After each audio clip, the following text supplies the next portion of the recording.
Yankees yesterday won a strange game, and here's what you take out of the Oakland series. Obviously, the explosion on Friday night. What you take is, right now, you don't have a great deal of faith.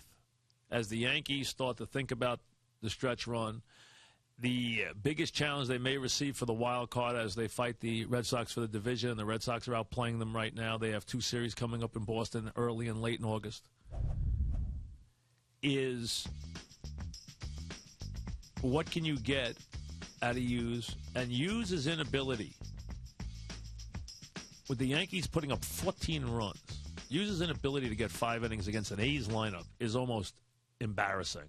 It's almost an the fact that they couldn't keep him in that game for 5 innings to get a win when the Yankees have put up 14 runs against that lineup is utterly embarrassing. And then Burnett, who's moaning and groaning about how he doesn't get any support. And where's my 14 runs? Cannot get the job done. Day in, day out, cannot get the job in. Pitches well enough to lose these games.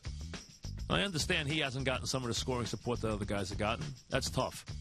But you know what? Here's the bottom line. What the Yankees are looking for is to find somebody that they can pitch behind CC Sabathia or go out and get him.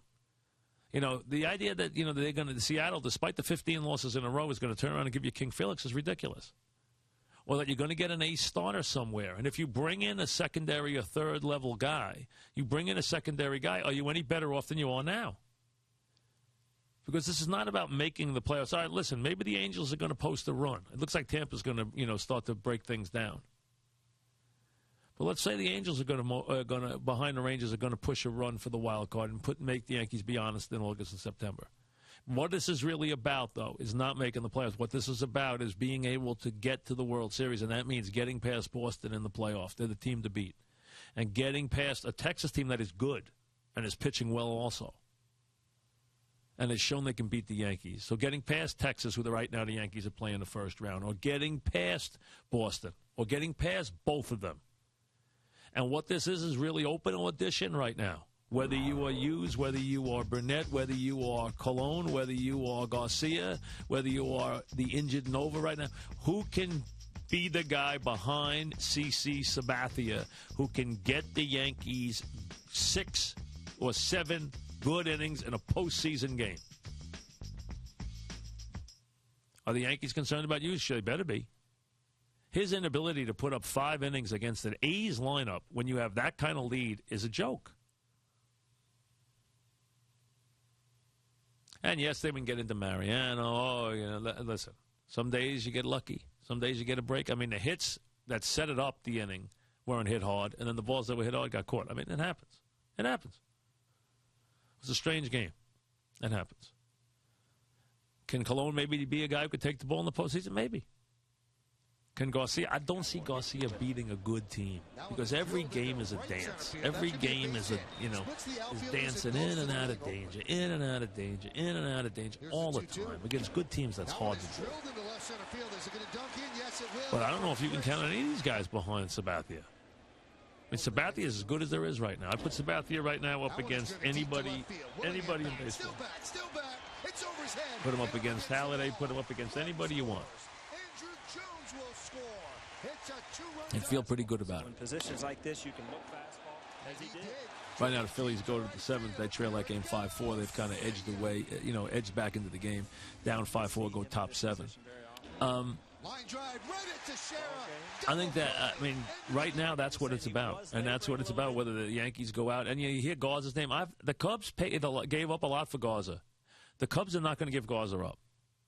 They haven't even made Dempster available yet, no less Garza.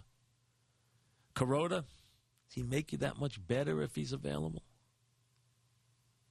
That's the thing. Bringing in a guy just for the sake of bringing in a guy. That's what Cashman's trying to do. He's trying to bring somebody in who elevates the status of the team. And that is something that the Yankees need to do. Now, getting Chavez back is a plus. Getting A-Rod back in a couple of weeks would be a big plus. The Yankees miss A-Rod. There's no question about it. And the Red Sox right now are just outplaying them. Now, here comes Seattle. Well, the Red Sox get Kansas City. Seattle, amazingly, has lost 15 in a row. That's hard to do. And it's hard to do when you send good pitches out a lot of times. But they have lost 15 games in a row as they hit town tonight. Vargas against Garcia. Mets will be in Cincinnati. Adicki against Leake. As for the Mets, Wright comes back, looks good. Beltran's kind of sitting there in limbo. You're hearing the Phillies. You're hearing the Giants. You're hearing Atlanta. You're hearing more NL right now. You hear that he wants to go to the NL because he wants to play in the field to up his value for next year, that he just doesn't get pigeonholed as a DH. Well, he wouldn't get pigeonholed as a DH with the Red Sox either. He'd go to right field. And the Mets are going to give Parnell chances, and they're going to have outcomes like yesterday. That's all there is to it. I mean, let's be honest. The Mets aren't in a race right now, okay? I mean, they aren't. They're going to have to deal Beltran away. We know that's the case.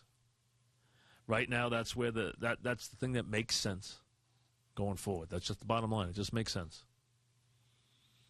The question is, someone who knows the Reyes group well said to me, if the Mets offered him 6 years, $120 million, I think he'd take it.